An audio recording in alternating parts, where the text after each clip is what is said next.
Hi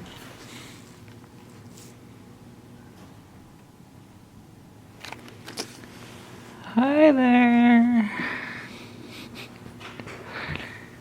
Hi there.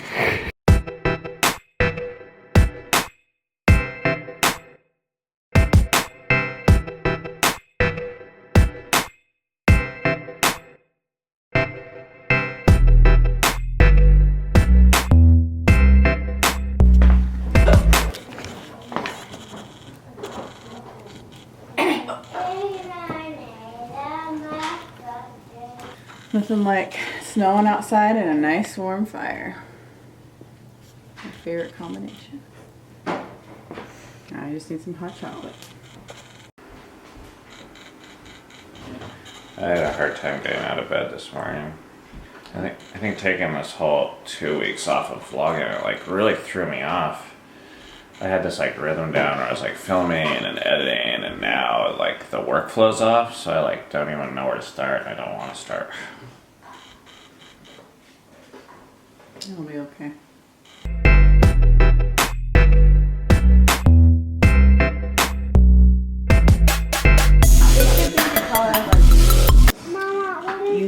You need to set the timer for 20 minutes on either the stove, your watch, or an iPod.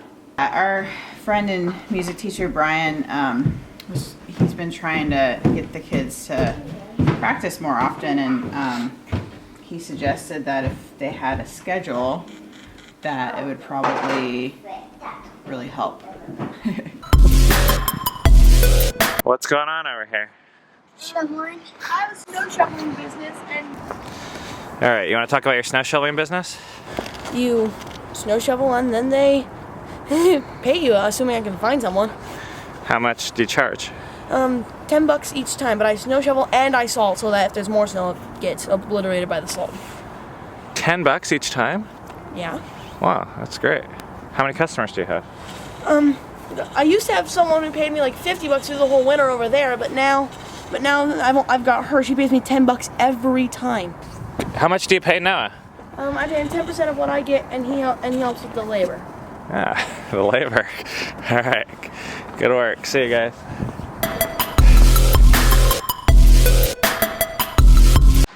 I really want a cinnamon crumb muffin from this place.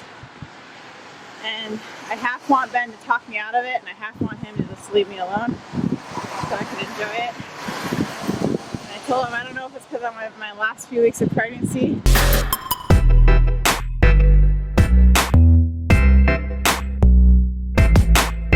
Yeah. Hey guys, Warren. how are you? Good, how are you?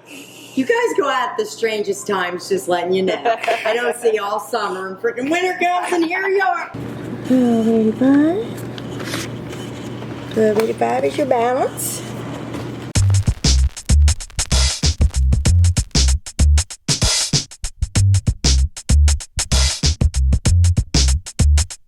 I'm reading this article that Cami, and it's called Dear People Who Write Self-Help Guides and Life Hacks. And I'm going to post this article in the description below. And I read this the other day, and it really like hit me hard because I feel like I'm one of these people that this person is writing to. Personalized. It says, Dear people who write self-help guides and life hacks, for the love of God, please stop. I'm sure you're really awesome and successful, and I'm sure you drink more water and eat more superfoods, but you're taking over the internet with your how-tos, and they're exhausting to read. But she just says that these things, these ways of living a better life, when you hear them, that it's just like completely exhausting to read. And sometimes I'm like afraid of that with our vlog. You know, we had this friend of ours, she watched our Christmas card, and then her response to this Christmas card, she watched it and she goes, oh, I feel like crap. Like, what did I do all year? I just sat around. And I realized, like, I don't want to make people feel that way. I don't want people to feel like our life is a how-to. And I think part of that's my fault. Well, I feel like one of the antidotes to that is to just be more real, more honest, and show the hard days that we have, and show the like crappy days we have, and the days that we. I do feel like we have something to offer people, but when I go to 12-step groups, which is where you hang out with the worst people, kind of. Quote unquote. Yeah, you offer strength, hope, and experience, but you don't offer advice, or you don't offer there's not this tone that I'm better than you. And if we've done that to people through this vlog, I guess I want to say sorry. I feel like I want to help people, I really do, but I don't know how, and I feel like the best way is to offer advice, and I actually don't believe it's the best way anymore. And I think it could just overwhelm people. I know what we've learned in the 12 steps is the best way to actually help someone is to work on yourself. And that just, I think, naturally helps other people. So one of my resolutions for this vlog and this new year is to figure out how to not make it a teaching thing so much as a sharing our life thing. Read this article, but I want to understand the vibe of how a lot of people are feeling. This guy named Tim Keller, who's this really influential author and pastor in my life, and he said, the gospel, it's not advice, it's news. And the difference between news and advice is advice will always make you leave feeling more heavy. It'll always make you feel like you have to go do something. And you might even feel like you might be able to do it. So you might feel good at first, but eventually it's going to weigh down on you. News, at least good news, will always make you leave feeling more light. I want people to feel more light. I want people to feel more hope. More hope in the idea of family and how loved they are. This is my new coffee mug. Someone gave this to me as a gift for Christmas, and it's a Yeti Mug, and the coffee stays warm in there for a really long time. And I heard that this mug was selling on eBay for $80. And I don't know why I kept the label on, except for, well, it's funny, I go to my dad's house and I see that he uses labels on all his stuff. Well, that's so inconsistent. What? You take labels off on some things, but some things you keep labels on. I know, but I don't want to take it off. I don't know why. I'm not even Seven's like that too. Oh, hello. Oh, hello. Oh, hello. We're getting ready to go running. Mama, are you bringing Hey. Hey! Leia? Don't hit my camera. I just played tug of war. Hey, come on. I just played tug of war. All right, you guys ready to go? Yep.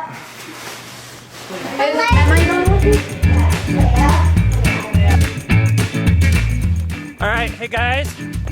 It's really important that you watch out for ice on the ground. It's cold. Like my kids, they kind of have to run. Like I don't really give them much of a choice, but then we got these two kids right here, or two kids that they don't have to run. They just live in the neighborhood and friends, and they decide to come running with us. Why do you come running on cold days like this? I don't know, it's fun, I guess. Yeah?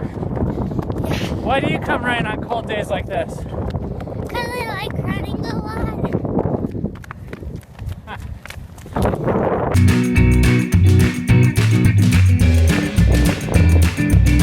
There's a swimming pool right there.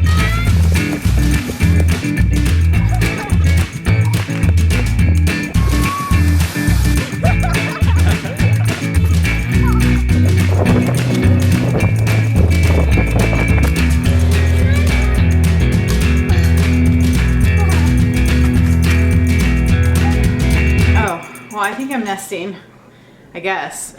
I feel like I have a lot of energy to get everything where it should be, because I feel like at any moment this kid could just pop out.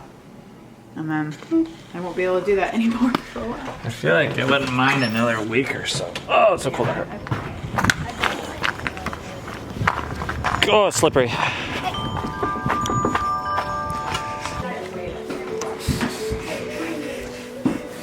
What for dinner? This is paella, chicken and chorizo and shrimp and roasted broccoli and salad. Lobster? All I heard is Calvin say it. Remember it was those steaks that we accidentally got wrapped in bacon? Samuel, son of Nuhud, from the tribe of Simon, Iliad. Right now they're parked right here at Mount Nebo. They haven't yet gone into the Promised Land. Reading through the Torah, starting with Genesis, we're at the Genesis, Exodus, Leviticus, and now Numbers. And why it's significant is most people learn stories. We learn individual names, individual narratives. People rarely see the whole thing for what it is. So by fighting through and going verse by verse, line by line through the whole thing, we're getting acquainted with the big picture. Because most people skip the hard books, and it's unfortunate because even though it's hard, they miss out a lot of the really good things that are actually well placed and shed light and meaning on everything else. So that's what we're doing, word by word, line by line, working our way through. We just finished Numbers. No more of those chapters. Oh, gather us into your love that was and is to come. Oh, move in us as you shall want, without a hindrance from our hearts. Oh, come, come with glory and renown. Oh, come with glory, come right now. Have it right there. Yeah. What'd you just find? Something. Black beans. What are you gonna do with it? I don't know. Break it. Break it. You can take it home. Give it to Mama.